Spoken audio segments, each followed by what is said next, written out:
회장님, 제가 범인을 알아냈습니다. 반지하에 사는 15살 소년 박시우. 노숙자인 아버지가 떨어뜨린 휴대폰 한 대를 발견합니다. 하지만 그 안엔 대기업을 무너뜨린 해킹의 증거가 담겨 있었습니다.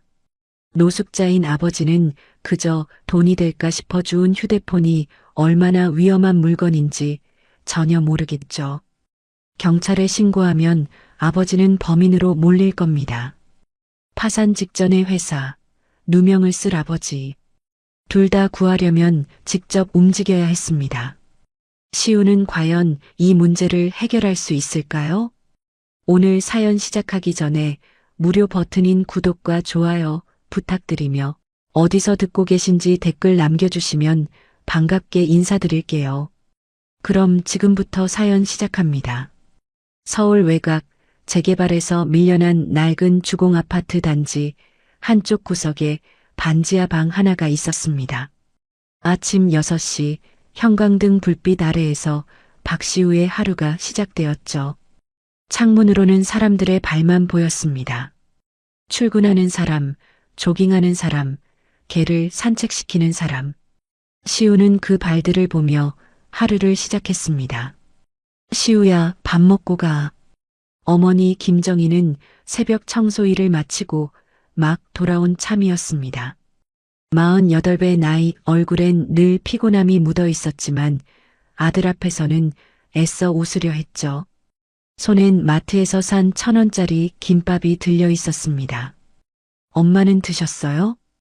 응, 나는 먹었어. 어서 먹어. 거짓말이라는 걸 시우는 알고 있었습니다. 하지만 묻지 않았습니다. 묻는 순간 어머니는 더 괴로워할 테니까요.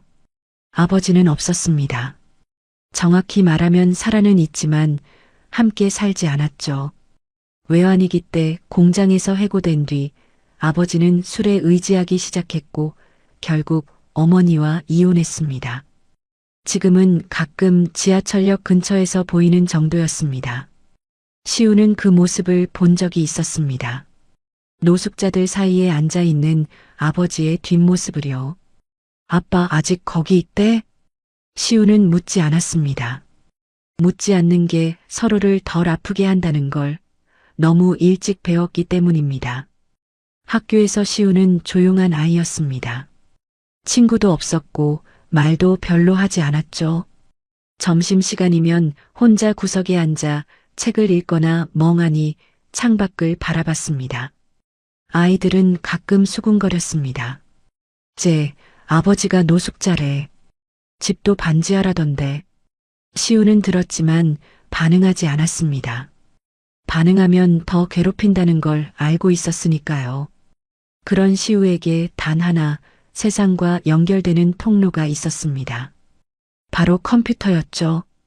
시우의 방 한켠엔 고물 컴퓨터 한 대가 놓여 있었습니다. 동네 폐품 수거장에서 주워온 중고 부품들을 모아 조립한 것이었습니다.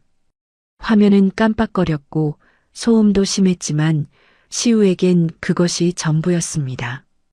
컴퓨터 앞에 앉는 순간 시우는 달라졌습니다.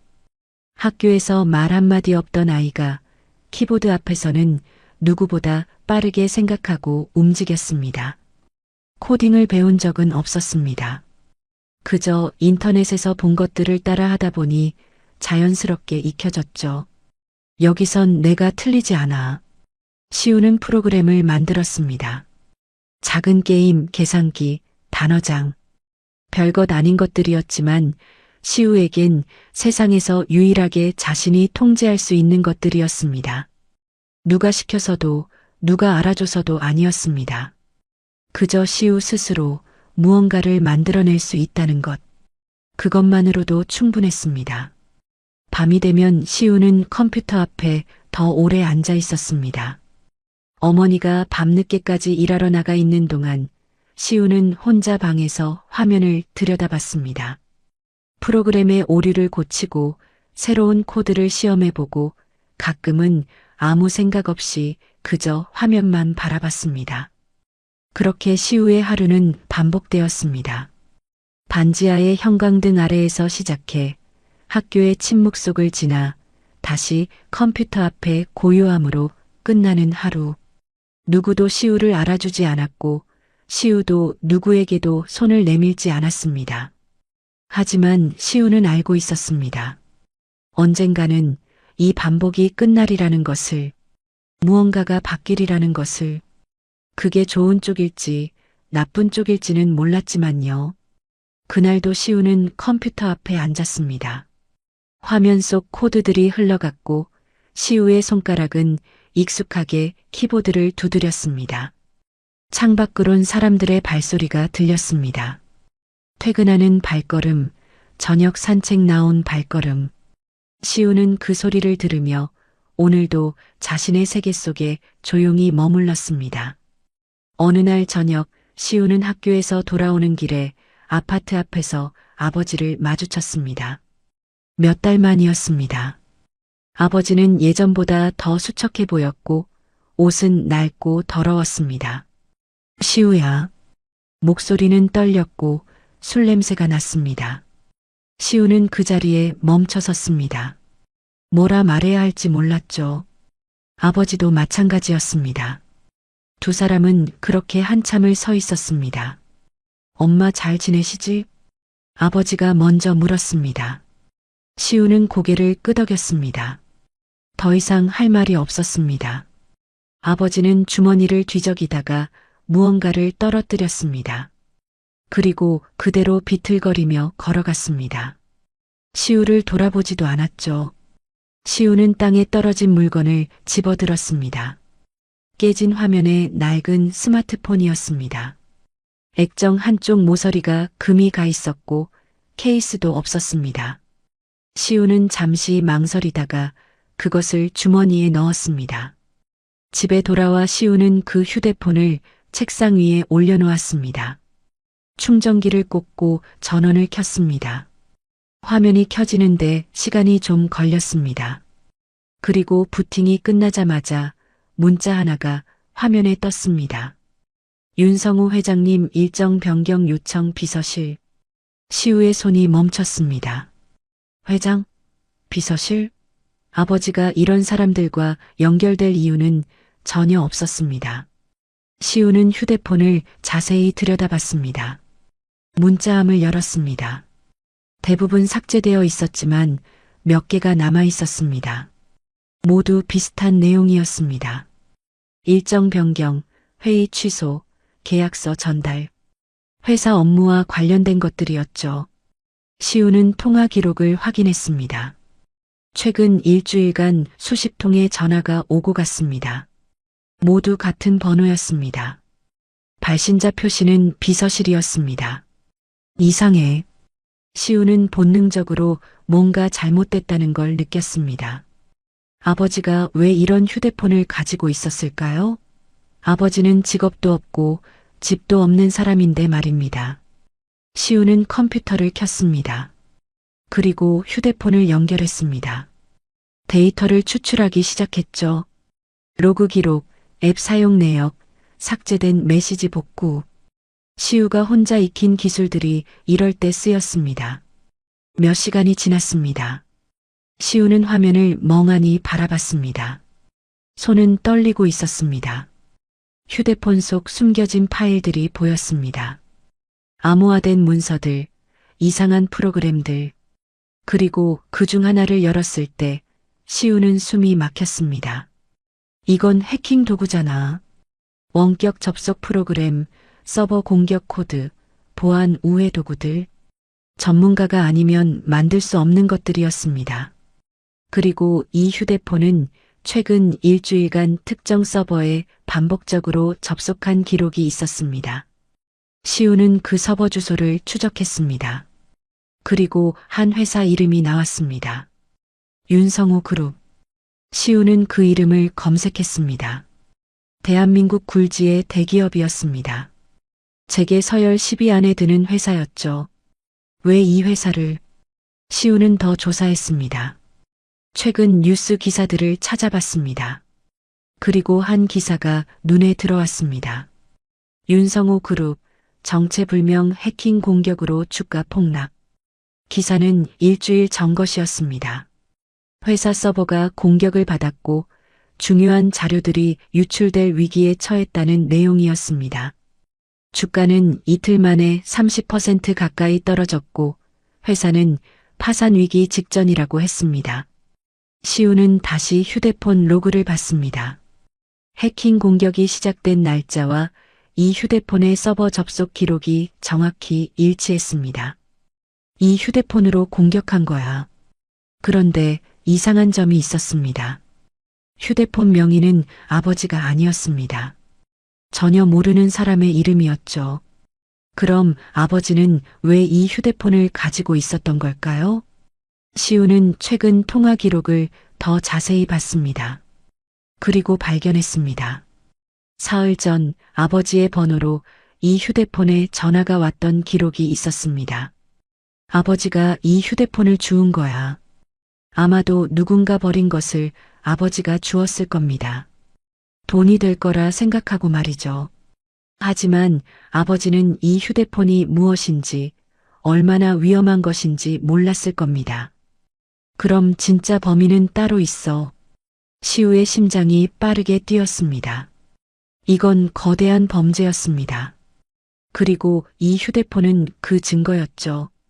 아버지가 이걸 가지고 있다는 게 알려지면 어떻게 될까요?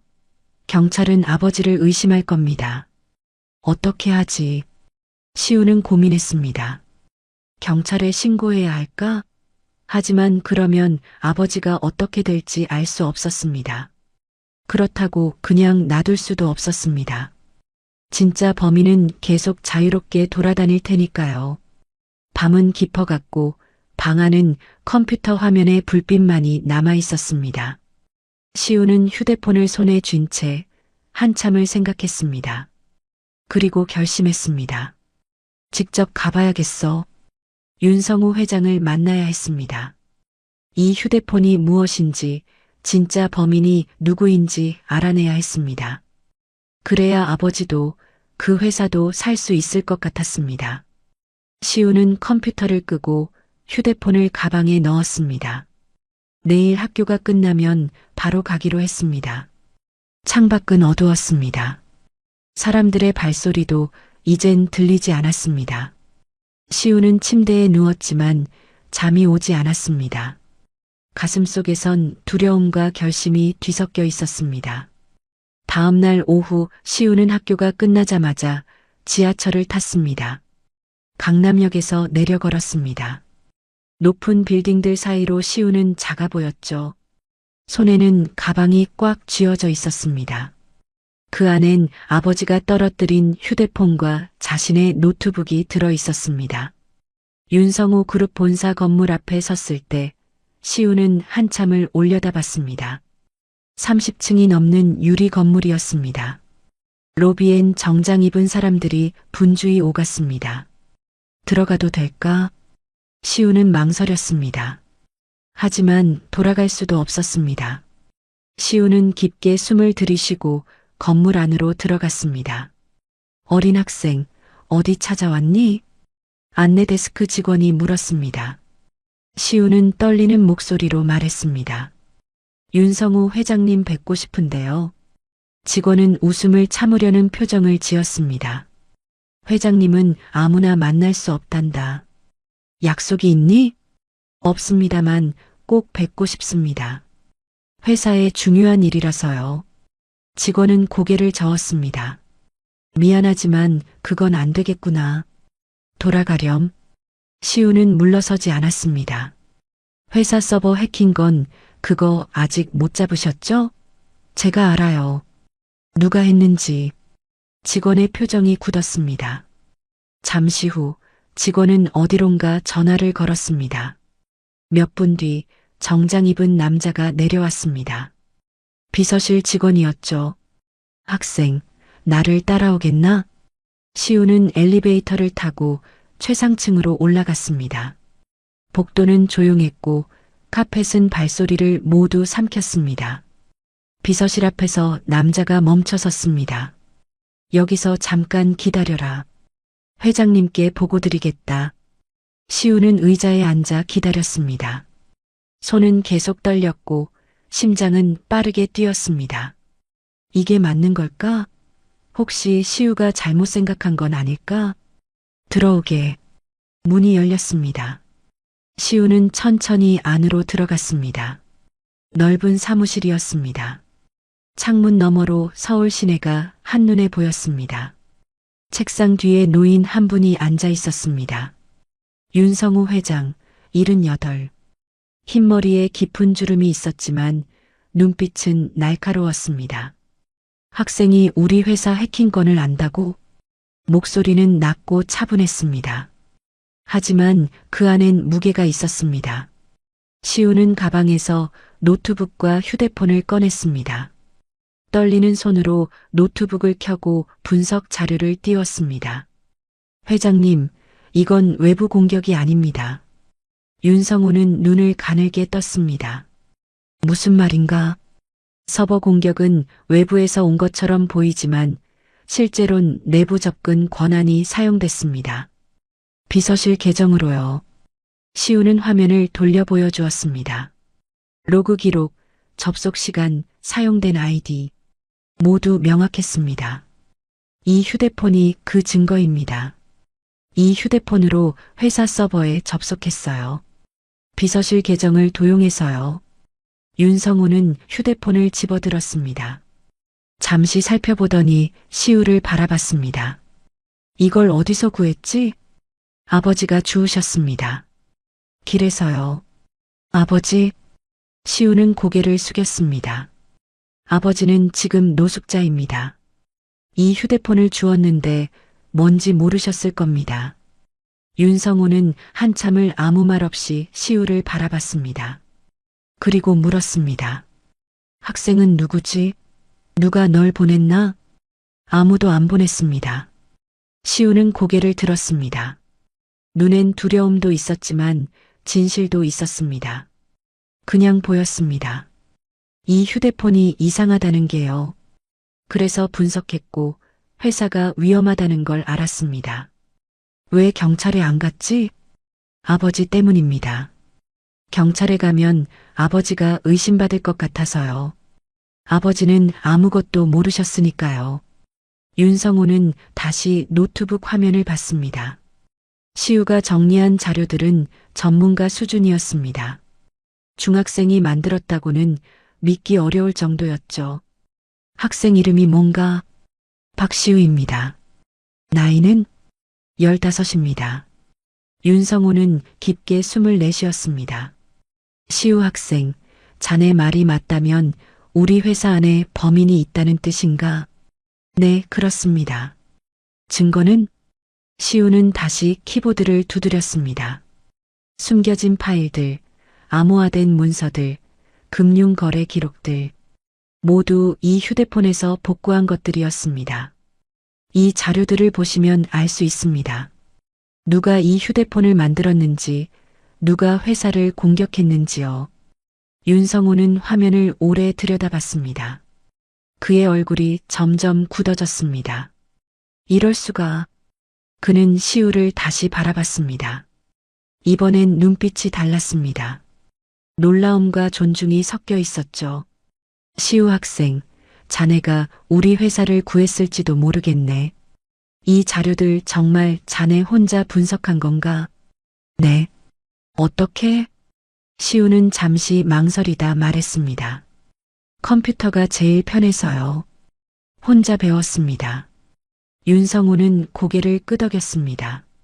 놀랍군. 정말 놀라워. 그는 비서를 불렀습니다. 보안팀과 법무팀을 당장 소집하게. 그리고 이 학생이 가져온 자료들을 검토하도록. 비서가 나가고 윤성우는 시우에게 말했습니다.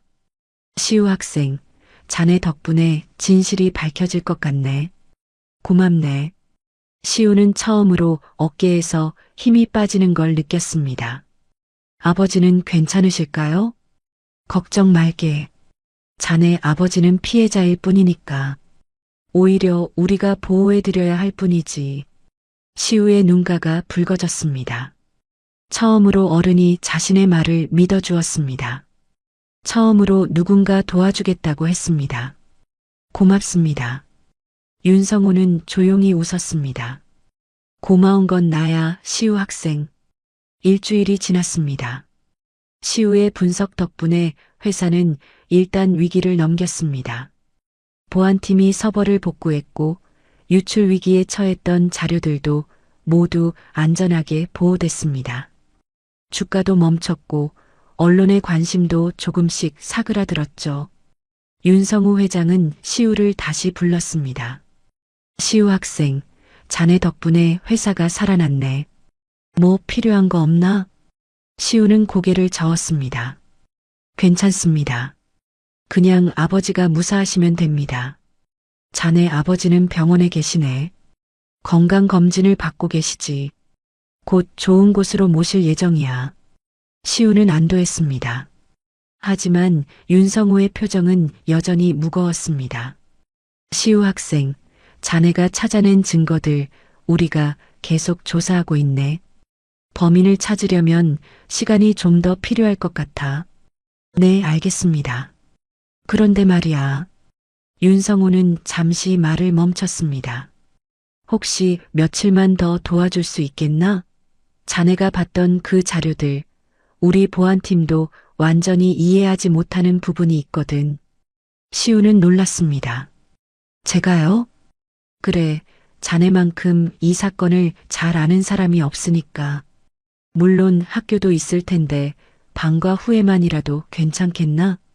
시우는 고민하지 않았습니다. 네, 돕겠습니다. 그날부터 시우는 방과 후마다 회사에 왔습니다.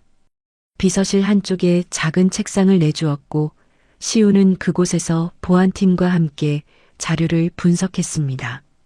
처음엔 어색했습니다. 어른들 사이에서 중학생 하나가 섞여 있으니까요. 하지만 시우의 실력은 의심할 여지가 없었습니다. 복잡한 코드를 읽어내고 숨겨진 패턴을 찾아냈으며 전문가들도 놓친 부분들을 짚어냈습니다. 보안팀장도 인정할 수밖에 없었습니다.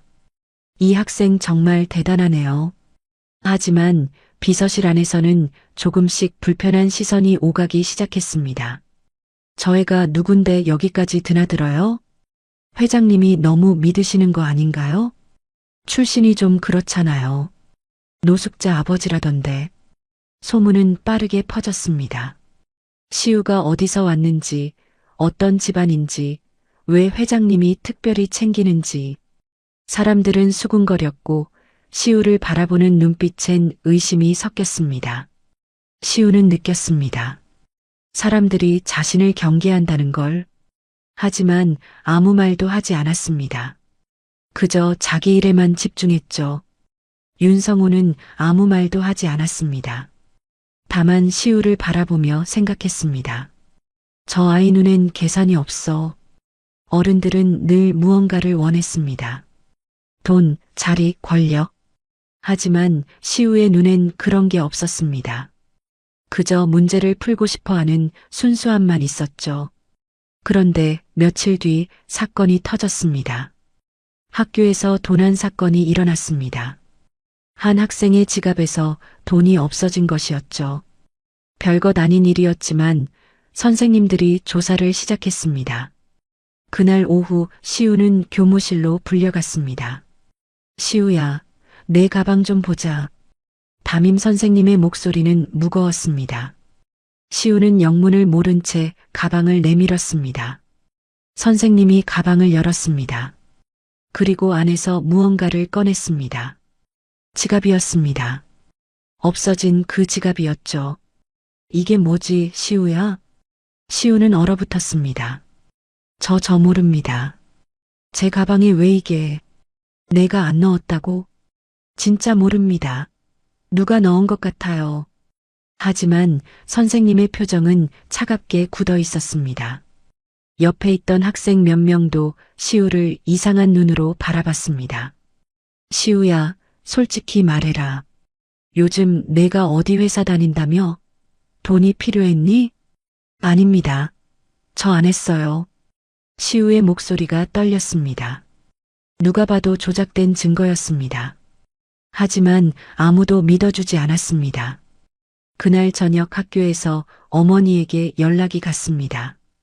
김정희는 일을 마치고 급히 학교로 왔습니다. 교무실 앞에서 시우와 마주쳤을 때 어머니의 얼굴은 창백했습니다. 어머님, 아이가 다른 학생 물건을 가져갔다는 신고가 들어왔습니다. 선생님이 설명했습니다. 어머니는 고개를 숙인 채 말했습니다. 우리 애는 그런 애 아닙니다. 하지만 증거가 우리 애는 절대 그런 짓 안 합니다. 어머니의 목소리는 떨렸지만 단호했습니다. 선생님은 한숨을 쉬었습니다. 일단 조사는 계속해야 할 것 같습니다. 학교폭력위원회도 열어야 할 수도 있고요. 집으로 돌아오는 길, 어머니는 아무 말도 하지 않았습니다. 시우도 말이 없었습니다. 반지하 집에 도착해서야 어머니가 입을 열었습니다. 시우야. 엄마, 난 안 했어. 알아. 어머니는 시우를 안아주었습니다. 엄마는 내 편이야. 항상. 그날 밤 시우는 혼자 방에 앉아 있었습니다. 어머니는 부엌에서 조용히 울고 있었습니다. 소리를 죽이려 애썼지만 시우는 다 들었습니다. 엄마를 힘들게 했어. 시우의 휴대폰에 문자가 왔습니다. 모르는 번호였습니다. 그만두지 않으면 아버지는 다시 못 본다. 시우는 숨이 막혔습니다. 손이 떨렸고 화면이 흐려졌습니다. 이번엔 내가 잘못한 걸까? 회사를 도우려 했던 게 잘못이었을까요? 진실을 밝히려 한 게 실수였을까요? 시우는 창밖을 바라봤습니다. 사람들의 발만 보이는 창문. 시우는 다시 그 아래로 내려가고 있었습니다. 혼자 아무도 믿어주지 않는 곳으로. 다음 날 아침 시우는 학교에 가지 않았습니다. 어머니도 말리지 않았습니다. 둘은 조용히 반지하 집에 앉아 있었죠. 형광등 불빛만이 방을 밝히고 있었습니다. 시우야, 밥 먹어라. 어머니가 김밥을 내밀었습니다. 하지만 시우는 먹을 수가 없었습니다. 목이 막혔고 아무것도 넘어가지 않았습니다. 엄마 미안해. 미안할 거 없어. 넌 잘못한 거 없잖아. 어머니는 웃으려 했지만 눈가는 붉었습니다. 오후가 되어 학교에서 다시 연락이 왔습니다. 학교폭력대책위원회를 열겠다는 통보였습니다. 피해 학생 측에서 정식으로 문제를 제기했다는 것이었죠. 어머님, 내일 오후 2시까지 학교로 오셔야 합니다. 전화를 끊고 어머니는 한참을 그 자리에 서 있었습니다. 손은 떨리고 있었고 입술을 깨물고 있었습니다. 엄마, 괜찮아. 내가 설명하면 돼. 응, 그래야지. 하지만 어머니도 시우도 알고 있었습니다. 설명만으로는 부족하다는 걸. 이미 증거가 있고 이미 의심이 퍼진 상황에서 말로 무엇을 바꿀 수 있을까요? 그날 저녁 시우는 회사에 가지 않았습니다. 처음으로 약속을 어긴 것이었죠. 휴대폰엔 보안팀장의 연락이 여러 번 왔지만 시우는 받지 않았습니다. 대신 시우는 컴퓨터 앞에 앉았습니다. 그리고 그 문자를 다시 봤습니다. 그만두지 않으면 아버지는 다시 못 본다. 시우는 번호를 추적해 봤습니다. 하지만 역시나 추적이 불가능한 번호였습니다. 누군가 철저히 준비한 것이었죠. 누가 이러는 걸까? 회사 내부 사람일 겁니다. 시우가 진실을 밝히는 걸 두려워하는 사람. 시우를 막으려는 사람. 그 사람이 학교까지 손을 쓴 것입니다. 시우는 생각했습니다. 포기해야 할까? 회사 일을 그만두고 조용히 지내야 할까? 그러면 엄마도 아버지도 안전할까? 하지만 그러면 진짜 범인은 자유로워집니다. 그리고 윤성우 회장은 계속 위험에 처하게 되겠죠. 어떻게 해야 하지? 밤이 깊어졌습니다. 어머니는 방문 앞에 조용히 다가왔습니다. 노크도 하지 않고 그저 문틈으로 말했습니다. 시우야, 엄마는 내가 뭘 하든 지지할게. 내가 옳다고 생각하는 일이라면. 잠시 침묵이 흘렀습니다. 하지만 마리아, 너무 힘들면 그만둬도 돼. 엄마는 내가 무사한 게 제일 중요하니까. 어머니의 목소리가 떨렸습니다. 넌 아직 어린애야. 혼자 감당하기엔 너무 큰 일이야. 시우는 대답하지 못했습니다. 어머니는 한참을 문 앞에 서 있다가 천천히 자기 방으로 돌아갔습니다. 시우는 그날 밤 잠을 이루지 못했습니다. 천장을 바라보며 생각했습니다. 엄마의 말이 맞습니다. 시우는 아직 15살일 뿐이었습니다. 어른들의 세계에서 싸우기엔 너무 어렸죠. 다음 날 새벽 시우는 일어나 컴퓨터를 켰습니다. 그리고 회사 서버 자료를 다시 봤습니다. 밤새 분석했던 것들, 아직 밝혀지지 않은 것들. 그때 시우는 발견했습니다. 숨겨진 파일 하나를. 암호화되어 있었지만 시우는 며칠 전 복구했던 코드 패턴을 기억하고 있었습니다. 파일을 열었습니다. 그 안엔 금융거래 내역이 있었습니다. 회사 자금이 빠져나간 기록들이었죠. 그리고 그 돈을 받은 계좌 주인의 이름. 시우는 숨이 멎었습니다. 비서실장이었습니다. 30년 동안 윤성우 회장 옆에 있었던 사람. 회사에서 가장 믿을 만한 사람이라고 알려진 그 사람이었습니다. 이 사람이 범인이야. 시우는 손이 떨렸습니다. 이제 증거가 확실해졌습니다. 하지만 동시에 두려움도 커졌죠. 비서실장이라면 회사 안에서 엄청난 권력을 가진 사람입니다. 그런 사람이 시우를 막으려 한다면. 시우는 자료를 저장했습니다. 그리고 여러 곳에 백업했습니다. 혹시 모를 상황에 대비해서였죠. 아침이 밝았습니다.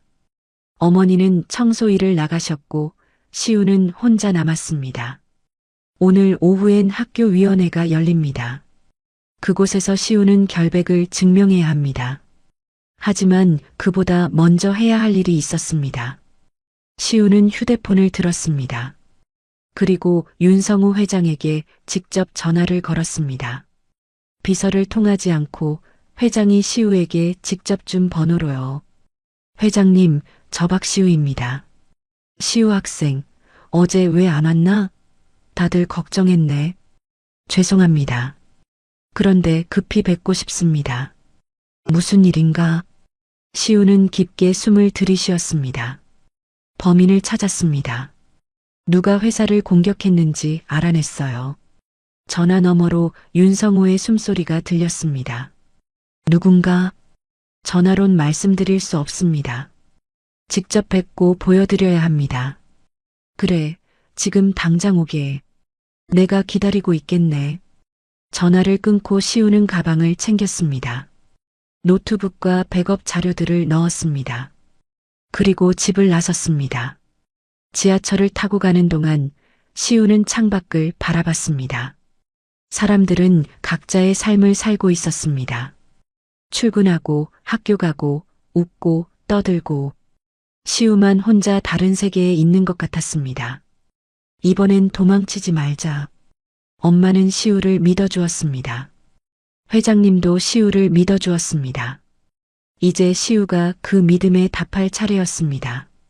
강남역에 내려 빌딩으로 걸어가며 시우는 주먹을 꽉 쥐었습니다. 끝까지 가자. 진실을 밝히자. 비가 내리기 시작했습니다. 시우는 우산도 없이 그 빗속을 걸었습니다. 하지만 멈추지 않았습니다. 회사 건물이 보였습니다. 빗속을 걸어 회사 건물에 도착했을 때 시우의 옷은 흠뻑 젖어 있었습니다. 로비 직원들이 놀란 표정으로 바라봤지만 시우는 개의치 않았습니다. 엘리베이터를 타고 최상층으로 올라갔죠. 비서실 앞에 도착하자 윤성우 회장이 직접 나와 있었습니다. 학생, 우산도 없이 왔나? 어서 들어오게. 사무실로 들어가자 회장은 수건을 건넸습니다. 시우는 얼굴을 닦으며 가방에서 노트북을 꺼냈습니다. 회장님, 이걸 보십시오. 시우는 파일을 열었습니다. 금융거래 내역, 계좌 이체 기록, 그리고 비서실장의 이름. 윤성호의 얼굴이 굳어졌습니다. 한참을 화면을 바라보던 그는 천천히 의자에 앉았습니다. 최 실장이 정말인가? 네. 30년 동안 회사 자금을 조금씩 빼돌렸습니다.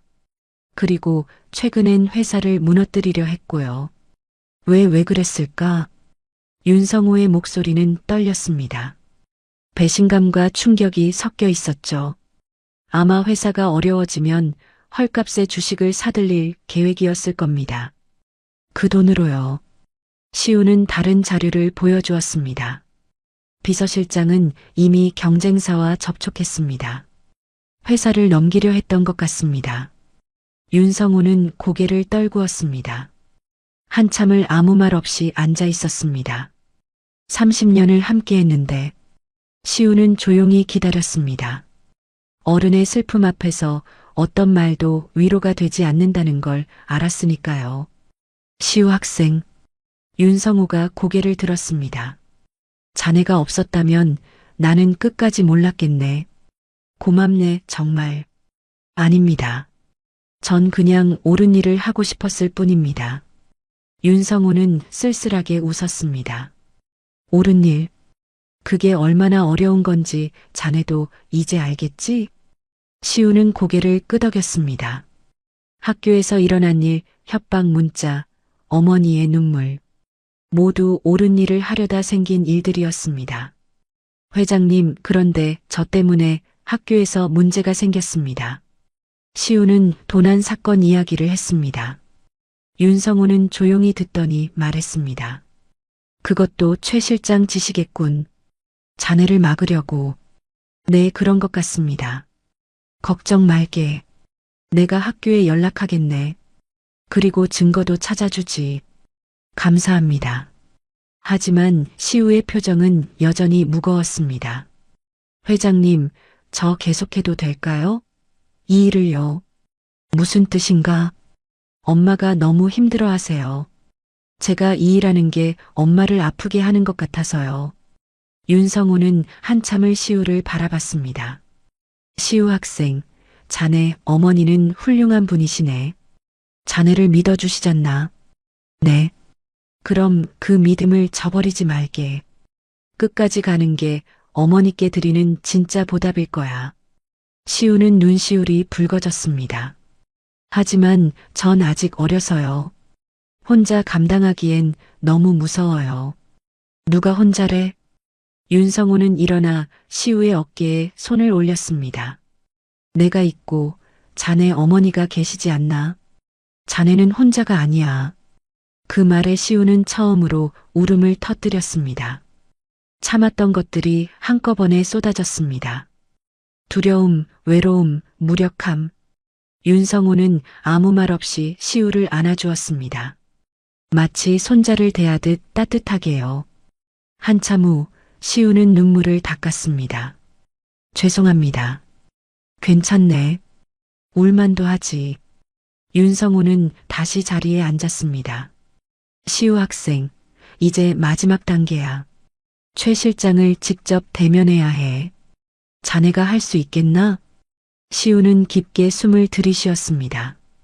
그리고 고개를 끄덕였습니다. 할 수 있습니다. 좋아. 내일 이사회를 소집하겠네. 거기서 모든 걸 공개하자. 시우는 회사를 나섰습니다. 비는 그쳤고 하늘엔 해가 비치기 시작했습니다. 집으로 돌아가는 길, 시우는 어머니를 생각했습니다. 새벽부터 밤까지 일하시는 엄마. 아들을 위해 모든 걸 참아내시는 엄마. 엄마나 조금만 더 힘내볼게. 반지하 집에 도착했을 때 어머니는 부엌에서 저녁을 준비하고 계셨습니다. 시우의 모습을 보자 놀라셨죠. 시우야, 옷이 왜 이래? 어디 갔다 왔어? 엄마, 나 끝까지 해볼게. 어머니는 시우를 바라봤습니다. 무슨 일이야? 시우는 오늘 있었던 일들을 모두 말했습니다. 범인을 찾은 것, 회장님과 나눈 대화, 그리고 내일 있을 이사회. 어머니는 조용히 들으셨습니다. 그리고 시우를 안아주셨습니다. 우리 아들 정말 컸구나. 엄마 미안해. 걱정 끼쳐드려서. 아니야. 엄마는 자랑스러워. 어머니의 목소리는 떨렸지만 단호했습니다. 내가 옳은 일 하는 거잖아. 엄마가 뭘 걱정해. 그냥 다치지만 말아라. 응, 조심할게. 그날 밤 시우는 혼자 방에 앉아 내일을 준비했습니다. 발표 자료를 정리하고 증거들을 다시 확인했습니다. 창밖으론 사람들의 발소리가 들렸습니다. 귀가하는 발걸음들. 시우는 이제 더 이상 그 발소리를 두려워하지 않았습니다. 오히려 힘이 됐죠. 나도 저 사람들처럼 당당하게 걸을 수 있어. 컴퓨터 화면 앞에 앉아 마지막 점검을 하면서 시우는 생각했습니다. 엄마가 보여준 믿음, 회장님이 보여준 신뢰, 그것들이 시우를 여기까지 오게 했습니다. 이번엔 도망치지 않아. 시우는 자료를 저장하고 컴퓨터를 껐습니다. 그리고 침대에 누워 눈을 감았습니다. 내일은 진실이 밝혀지는 날입니다. 시우는 준비가 되어 있었습니다. 다음 날 아침, 시우는 평소보다 일찍 일어났습니다. 어머니는 이미 나가셨고 식탁엔 김밥과 쪽지가 놓여 있었습니다. 시우야, 힘내라. 엄마가 응원해. 엄마가. 시우는 쪽지를 주머니에 넣었습니다. 그리고 가방을 챙겨 집을 나섰습니다. 오전 10시 윤성우 그룹 본사 이사회실. 긴 테이블 양쪽으로 이사들이 앉아 있었습니다. 모두 정장을 입은 중년 남자들이었죠. 그 한가운데 윤성우 회장이 앉아 있었고 그 옆엔 비서실장 최상민이 서 있었습니다. 시우는 회의실 한쪽 구석에 조용히 앉아 있었습니다. 노트북을 무릎에 올려놓고 손은 떨렸지만 표정은 단호했습니다. 자, 시작하겠습니다. 윤성우가 입을 열었습니다. 오늘 긴급 이사회를 소집한 이유는 우리 회사에 중대한 문제가 발생했기 때문입니다. 이사들이 웅성거렸습니다. 회장님, 무슨 문제입니까? 최근 발생한 서버 해킹 사건 그 배후를 찾았습니다. 회의실이 조용해졌습니다. 모두의 시선이 윤성호에게 집중됐죠. 범인은 외부인이 아니었습니다. 우리 내부에 있었습니다. 이사들의 표정이 굳어졌습니다. 누굽니까? 윤성호는 천천히 고개를 돌렸습니다. 그의 시선이 멈춘 곳엔 최상민이 서 있었습니다. 최 실장, 자네였네. 최상민의 얼굴이 창백해졌습니다. 하지만 곧 평정을 되찾으며 말했습니다. 회장님, 무슨 말씀이십니까? 저를 의심하시는 겁니까? 의심이 아니라 확신일세. 윤성호는 시우를 바라봤습니다. 시우 학생, 설명해 주겠나? 시우는 일어났습니다. 손은 떨렸지만 목소리는 또렷했습니다. 여러분, 제가 찾은 증거를 보여드리겠습니다. 시우는 프로젝터에 화면을 띄웠습니다. 금융 거래 내역이 나타났습니다. 이것은 지난 10년간 회사에서 빠져나간 자금 내역입니다. 총액은 300억 원이 넘습니다. 이사들이 술렁였습니다. 그리고 이 돈을 받은 계좌의 주인은 시우는 다음 화면을 띄웠습니다. 최상민 비서실장입니다. 최상민은 여전히 침착했습니다. 이건 조작입니다. 누가 저를 모함하려고 만든 자료입니다. 조작이 아닙니다. 시우는 다른 자료를 보여주었습니다. 이것은 실장님께서 직접 작성하신 문서입니다. 암호화되어 있었지만 복호화했습니다. 화면엔 회사 매각 계획서가 떠올랐습니다. 경쟁사 이름, 거래 조건, 예상 금액 모두 최상민의 손으로 작성된 것이었습니다. 그리고 이것은 시우는 마지막 자료를 띄웠습니다. 해킹에 사용된 휴대폰의 구매 기록입니다. 실장님 명의로 구매하셨습니다. 최상민의 얼굴이 점점 굳어졌습니다. 이사들은 충격에 빠진 표정으로 그를 바라봤습니다. 최 실장, 이게 사실인가? 한 이사가 물었습니다. 최상민은 입술을 깨물었습니다. 저는 30년을 이 회사에 바쳤습니다. 그의 목소리가 떨렸습니다. 하지만 회장님은 저를 한 번도 제대로 대우하지 않으셨습니다. 월급쟁이로만 부리셨죠. 최 실장, 윤성호의 목소리는 슬펐습니다. 그래서 회사를 무너뜨리려 했나? 무너뜨리는 게 아닙니다. 최상민이 소리쳤습니다. 제가 더 잘 운영할 수 있습니다. 회장님은 이미 늙으셨어요. 시대에 뒤떨어지셨단 말입니다. 회의실이 조용해졌습니다. 최상민은 숨을 몰아쉬며 시우를 노려봤습니다. 그리고 저애 때문에 모든 게 망가졌어요. 학생 탓을 하지 말게.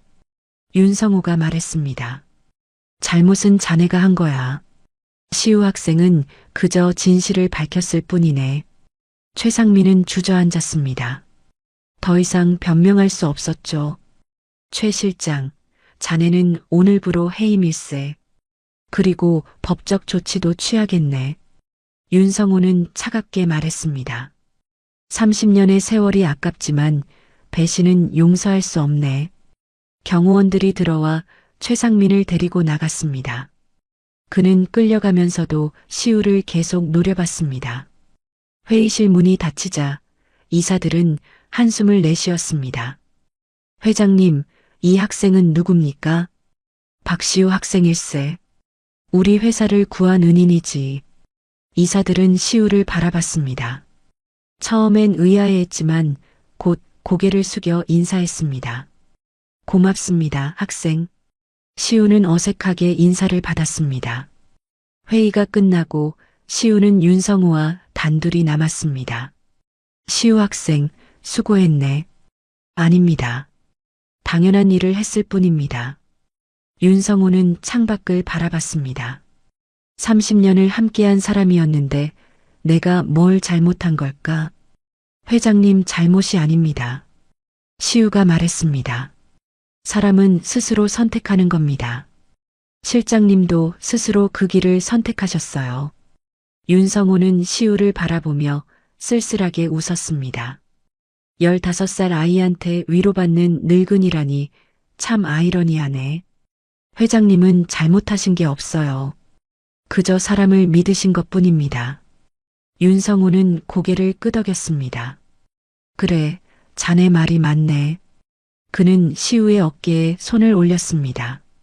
시우 학생, 이제 자네 일도 해결해야겠네. 학교 문제 말이야. 아, 그건 내가 이미 학교에 연락했네. 그리고 증거도 확보했어.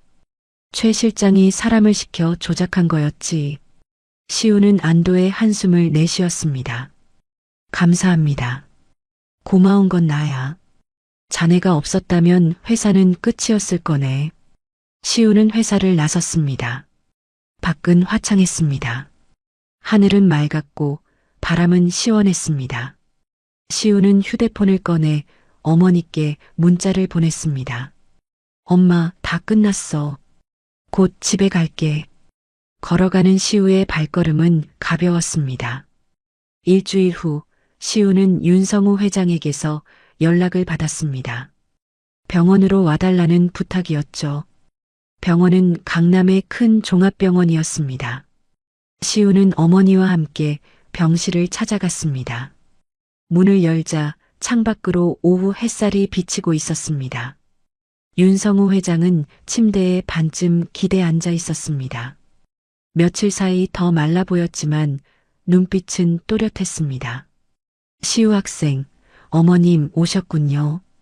회장님, 편찮으신 거 아니시죠? 시우가 걱정스럽게 물었습니다. 아니야, 그냥 건강검진 겸 좀 쉬고 있을 뿐이네. 나이가 나이다 보니 말이야. 윤성호는 옆 침대를 가리켰습니다. 저쪽 병실에 자네 아버지가 계시네. 시우는 놀랐습니다. 아버지가요? 그래, 며칠 전에 모셔왔네. 건강이 많이 안 좋으셔서 치료를 받고 계시지. 시우는 가슴이 먹먹해졌습니다. 어머니도 눈시울이 붉어졌습니다. 회장님, 그런 신경까지 써주시고. 당연한 일입니다. 어머님. 시우 학생 아버님이신데요. 윤성호는 잠시 말을 멈췄다가 이어갔습니다. 어머님, 시우의 법적인 보호자는 어머님이십니다. 그건 변하지 않습니다. 김정희는 고개를 끄덕였습니다. 하지만 말입니다. 윤성호는 진지한 표정으로 말했습니다. 시우 학생의 교육, 치료, 그리고 이 아이가 어른이 될 때까지 필요한 것들, 그건 제가 책임지고 돕고 싶습니다. 회장님, 그건 어머니가 말을 잇지 못했습니다. 윤성호는 부드럽게 말했습니다. 제가 시우 학생의 부모를 대신하려는 게 아닙니다. 다만 이 아이가 제 능력을 마음껏 펼칠 수 있도록 뒤에서 지원하고 싶을 뿐입니다. 시우가 조심스럽게 물었습니다. 왜요? 저한테까지 그렇게 해주시는 건가요? 윤성호는 창밖을 바라보며 말했습니다. 나도 가난한 집안에서 자랐네. 어릴 땐 배고픔이 뭔지, 무시당하는 게 뭔지 다 알았지. 그는 시우를 바라봤습니다. 그때 단 한 번이라도 손 한 번 잡아주는 어른이 있었다면 인생이 훨씬 덜 아팠을 거야. 나는 그런 어른을 만나지 못했네. 윤성호의 목소리가 조금 떨렸습니다. 하지만 시우 학생에게는 내가 그런 어른이 되고 싶네. 어머니의 눈에서 눈물이 흘러내렸습니다. 회장님, 저희가 어떻게 이런 은혜를... 은혜가 아닙니다, 어머님. 윤성호는 고개를 저었습니다. 이 아이가 보여준 용기와 책임감, 그걸 이제는 어른인 제가 이어받는 겁니다. 그는 다시 시우를 바라보며 말했습니다. 시우 학생, 나는 자네 부모님을 대신하려는 게 아니네. 자네 곁엔 이렇게 훌륭한 어머니가 계시잖나. 어머니는 손수건으로 눈물을 닦았습니다. 다만 말이야. 윤성호는 따뜻하게 웃었습니다. 자네가 혼자 버티지 않도록 뒤에서 책임지는 어른이 되겠네. 자네가 쓰러질 때 받쳐주고 자네가 날고 싶을 때 날개를 달아주는 그런 어른 말이야. 시우의 눈에도 눈물이 맺혔습니다. 회장님, 고맙다는 말은 하지 말게. 오히려 내가 고맙네. 자네 덕분에 나도 배웠으니까. 뭘 배우셨는데요? 진짜 어른이 뭔지 말이야. 윤성호는 창밖을 바라봤습니다. 어른은 나이가 많다고 되는 게 아니더구만. 책임을 지는 사람, 약한 사람을 지켜주는 사람. 그게 진짜 어른이지. 그는 다시 시우를 보며 말했습니다. 자네가 나한테 그걸 가르쳐줬네. 시우는 처음으로 마음 깊은 곳에서 울음이 올라오는 걸 느꼈습니다. 참았던 것들, 견뎌왔던 것들이 한꺼번에 터져나왔습니다. 어머니가 시우를 안아주었습니다. 시우야, 괜찮아. 이제 다 괜찮아. 한참 후 시우는 눈물을 닦았습니다. 윤성호가 말했습니다. 시우 학생, 앞으로 좋은 학교에 가게. 그리고 자네가 하고 싶은 공부를 마음껏 하게. 컴퓨터든 뭐든. 네, 감사합니다. 그리고 말이야. 윤성호는 장난스럽게 웃었습니다. 나중에 크면 우리 회사 좀 도와주게. 보안팀장 자리 비워둘 테니까. 시우도 웃었습니다. 열심히 공부하겠습니다. 병실을 나서며 시우는 창밖을 바라봤습니다. 서울 시내가 한눈에 보였습니다. 높은 빌딩들, 바쁜 거리들, 사람들. 고물 컴퓨터가 있던 반지하 방, 사람들의 발만 보이던 창문, 아픈 기억이 가득한 길들. 이제 그 길은 혼자 걷는 길이 아니었습니다. 나는 버려진 아이가 아니었어. 시우는 생각했습니다. 기다림 속에 있었을 뿐이야. 나를 지켜줄 어른을 기다리고 있었던 거야. 어머니가 시우의 손을 잡았습니다. 시우야, 집에 가자. 저녁 먹어야지. 응, 엄마. 둘은 병원을 나섰습니다. 석양이 지고 있었습니다. 하늘은 주황빛으로 물들었고 거리엔 퇴근하는 사람들로 붐볐습니다. 시우는 더 이상 그들의 발만 보지 않았습니다. 당당히 고개를 들고 앞을 바라보며 걸었습니다. 반지하로 돌아가는 길이지만 이젠 그곳도 달라 보였습니다. 어둡고 축축한 곳이 아니라 새로운 시작을 준비하는 곳으로요. 집에 도착해 문을 열었을 때 작은 방 안 컴퓨터가 시우를 반겼습니다. 고물이지만 시우에겐 세상과 연결된 창이었죠. 시우는 컴퓨터 앞에 앉았습니다. 화면을 켜고 키보드에 손을 올렸습니다. 이제 시우는 알았습니다. 혼자가 아니라는 것을, 누군가 자신을 지켜보고 있다는 것을, 그리고 앞으로 나아갈 수 있다는 것을. 이제 시작이야. 시우는 조용히 웃으며 생각했습니다. 어머니는 부엌에서 저녁을 준비하고 계셨고 창밖으론 사람들의 발소리가 들렸습니다. 평범한 저녁이었지만 시우에겐 특별한 저녁이었습니다. 더 이상 혼자가 아닌 저녁, 책임져주는 어른이 생긴 저녁, 그리고 새로운 미래를 꿈꿀 수 있는 저녁이었습니다. 여러분, 오늘 박시우의 이야기 어떠셨나요? 가난하고 외로운 환경 속에서도 포기하지 않고 옳은 일을 향해 나아간 15살 소년의 용기, 그리고 그 용기를 알아봐주고 책임져준 어른의 따뜻함이 가슴에 와닿으셨나요? 혹시 여러분 주변에도 시우처럼 혼자 힘겹게 버티고 있는 이웃이 계신가요? 아니면 윤성우 회장처럼 누군가에게 손 내밀어주고 싶은 마음이 드셨나요? 오늘 이야기에 대한 여러분의 생각을 댓글로 남겨주시면 감사하겠습니다. 오늘 사연 들어주셔서 감사드리며 지금까지 말하지 못할 사연이었습니다.